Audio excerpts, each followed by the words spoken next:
Hello दोस्तों, आप लोग कैसे हो। आशा करता हूँ कि आप लोग पिछली वीडियो ज़रूर देखे होंगे। तो आज के इस वीडियो से एक नया लेसन शुरुआत करने वाले हैं जिसका नाम है त्रिभुज। जैसे त्रिभुज से नाम से स्पष्ट है, त्रि मीन्स होता है तीन और भुज मीन्स होता है भुजा। ठीक है, तो जैसे कि नाम से इसके स्पष्ट हो गया कि त्रि मीन्स होता है तीन और भुज मीन्स होता है भुजा, अर्थात जो तीन भुजाओं से घिरी हुई आकृति को ही त्रिभुज कहते हैं। तीन भुजाओं से घिरी हुई आकृति को ही क्या बोलते हैं? त्रिभुज कहते हैं।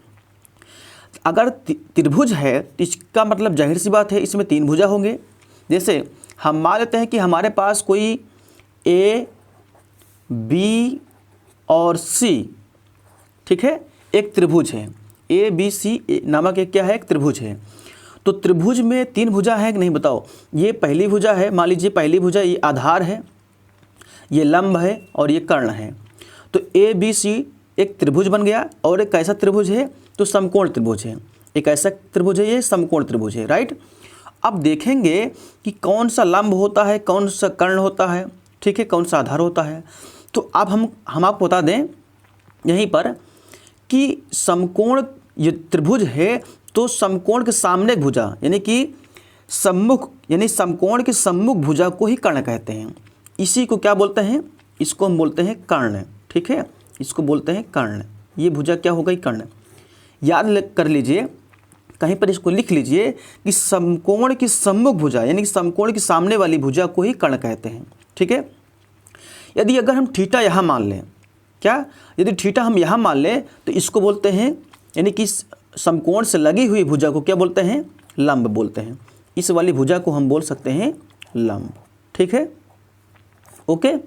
अब एक जो भुजा बच रही है, अर्थात जो है समकोण त्रिभुज से जो संलग्न भुजा होती है, अर्थात जो पृथ्वी के नीचे होती है, अर्थात ये जो नीचे होती है वाली भुजा, आधार वाली भुजा, इसी को बोलते हैं आधार। ठीक है ना, इसी को बोलते हैं आधार बोलते हैं। ठीक है, इसको क्या बोलते हैं? आधार। ओके, अब फिर से एक बार समझ लीजिए, समकोण त्रिभुज में कितने शीर्ष होते हैं? तो आप बताओगे तीन शीर्ष होते हैं। कितने शीर्ष होते हैं? देखिए, एक शीर्ष ये हो गया यानी एक कोण ये हो गया, ठीक है, एक कोण ये हो गया, दूसरा कोण ये हो गया, ठीक है, तीसरा कोण ये हो गया। ठीक है, तो तीन कोण होते हैं। कितने कोण होते हैं? तीन कोण होते हैं। तो तीन कोण होंगे, तीन भुजा होंगे और तीन शीर्ष भी होंगे। यदि आपसे क्वेश्चन पूछा जाए कि त्रिभुज में कितने शीर्ष होते हैं, तो आप बताओगे समकोण त्रिभुज में या कोई भी त्रिभुज है तो उसमें अगर तीन भुजाएं हैं तो तीन शीर्ष होंगे। कितने शीर्ष होंगे? तीन शीर्ष होंगे। भुजाएं हैं, अगर त्रिभुज में पूछा जाए भुजाएं कितनी होती हैं तो आप बताओगे त्रिभुज में तीन भुजाएं होती हैं। ठीक है, अगर पूछा जाए कि त्रिभुज में कितने कोण होते हैं यानी समकोण त्रिभुज में कितने कोण होते हैं तो तीन बताओगे, तीन कोण होते हैं। ठीक है, त्रिभुज में कितने कोण होते हैं? तीन कोण होते हैं। ठीक है, अब बात पड़ती है कि यहाँ पर आपको समझना है कि त्रिभुज के भुजाओं के आधार पर, देखिए भुजाओं के आधार पर त्रिभुज जो है तीन प्रकार के होते हैं। भुजाओं के आधार पर त्रिभुज तीन प्रकार के होते हैं। पहला होता है समबाहु त्रिभुज। अब देखो, समबाहु मतलब होता है, सम मीन्स होता है बराबर, बाहु मीन्स होता है भुजा। ठीक है, वह त्रिभुज जिसके सभी भुजाएं बराबर होती हैं उसी को समबाहु त्रिभुज कहते हैं। ठीक है, अब यहाँ पर लिखा है समद्विबाहु। सम मीन्स होता है बराबर और द्वि मीन्स होता है दो, ठीक है, और बाहु मीन्स होता है भुजा, अर्थात जिसकी दो भुजाएं बराबर होती हैं, अर्थात जिसकी दो भुजाएं बराबर होती हैं उसी को बोलते हैं समद्विबाहु त्रिभुज। ठीक है, अब विषम बाहु त्रिभुज के बारे में देखिए। विषम मीन्स होता है कि अब विषम संख्या जानते हो ना, 1 3 5 ये सब विषम संख्या है, अर्थात कोई भुजा बराबर नहीं होगी। ठीक है ना, विषम होगी, जिसका कोई भुजा बराबर ना हो। ऐसी त्रिभुज जिसका कोई भुजा बराबर ना हो उसको क्या बोलते हैं? विषम बाहु त्रिभुज बोलते हैं। ठीक है, ओके।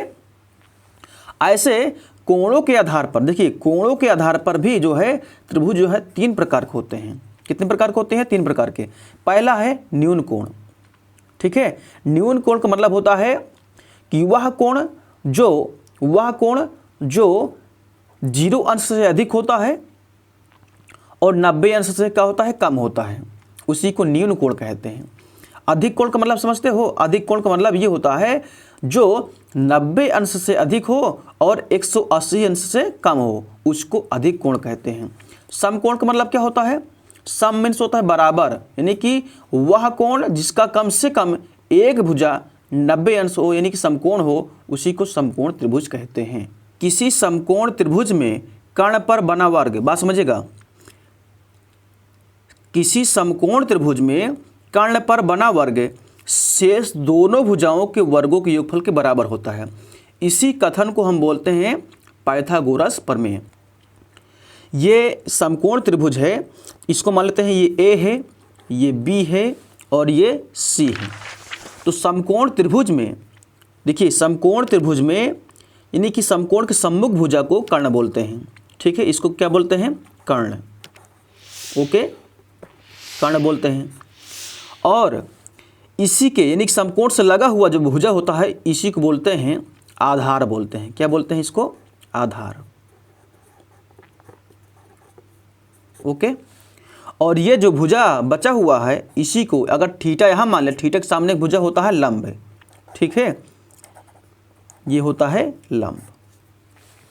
अब पाइथागोरस प्रमेय का जो कथन है, कहा जा रहा है कि कर्ण पर बना वर्ग, जो कर्ण होता है, कर्ण पर बना वर्ग शेष दोनों भुजाओं अर्थात लंब और आधार, कर्ण पर बना वर्ग शेष दोनों भुजाओं के वर्गों के योगफल के बराबर होता है। ठीक है, समकोण त्रिभुज है तो इसका मतलब ये हो जाएगा कर्ण का स्क्वायर, बात समझिएगा, कर्ण पर बना वर्ग शेष दोनों भुजा कौन कौन बच रहा है? लंब, यानी कि लंब का वर्ग, ठीक है, लंब का वर्ग प्लस आधार का वर्ग, ठीक है, प्लस आधार का वर्ग हो जाएगा। ठीक है, तो कर्ण का स्क्वायर यानी कि कर्ण पर बना वर्ग शेष दोनों भुजाओं के वर्गों के योगफल के बराबर होता है। कर्ण यहाँ पर क्या है? देखिए, कर्ण क्या है यहाँ पर है? BC है। देखो यहाँ पर क्या लिखा है? B है और AC है, तो इसको हम लोग लिख सकते हैं BC स्क्वायर बराबर, देखो इसको लिख सकते हैं BC स्क्वायर बराबर लंब क्या है? AC है, तो ये हो जाएगा AC स्क्वायर प्लस आधार क्या हो जाएगा? AB। ठीक है, आधार क्या हो जाएगा? AB का स्क्वायर। ठीक है, आइए सीखते हैं पाइथागोरियन ट्रिक।